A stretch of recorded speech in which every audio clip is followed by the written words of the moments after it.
അറബി ഭാഷാ സംരക്ഷണത്തിനായി 1980 നടന്ന സമരവുമായി ബന്ധപ്പെട്ട വിഷയത്തെ അധികരിച്ച് ജിദ്ദ മലപ്പുറം ജില്ലാ KMCC ടേബിൾ ടോക്ക് സംഘടിപ്പിച്ചു. സമര പശ്ചാത്തലത്തെക്കുറിച്ചും നായനാർ സർക്കാരിന്റെ കാലത്ത് അറബ് ഭാഷ പഠിപ്പിക്കുന്നതിനെതിരെ കൊണ്ടുവന്ന നിയമത്തെ തുറന്നു കാട്ടുന്നതുമായിരുന്നു table talk.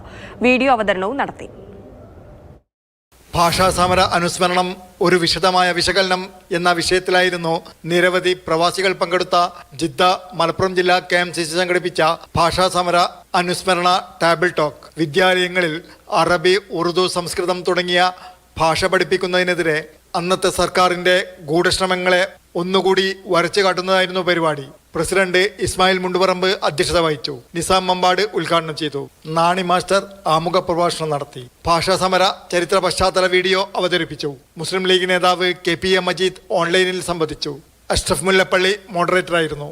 Abubakar Arimbra, TMA Rauf, Nasar Veliyankode, Nasar Machingal എന്നിവർ ടേബിൾ ടോക്കിൽ പങ്കെടുത്ത് കാര്യങ്ങൾ വിശദീകരിച്ചു. CV മഹബൂബ് ഖിറാത്തും അബൂട്ടി പള്ളത്ത് നന്ദിയും പറഞ്ഞു. Mathrubhumi news, Jeddah.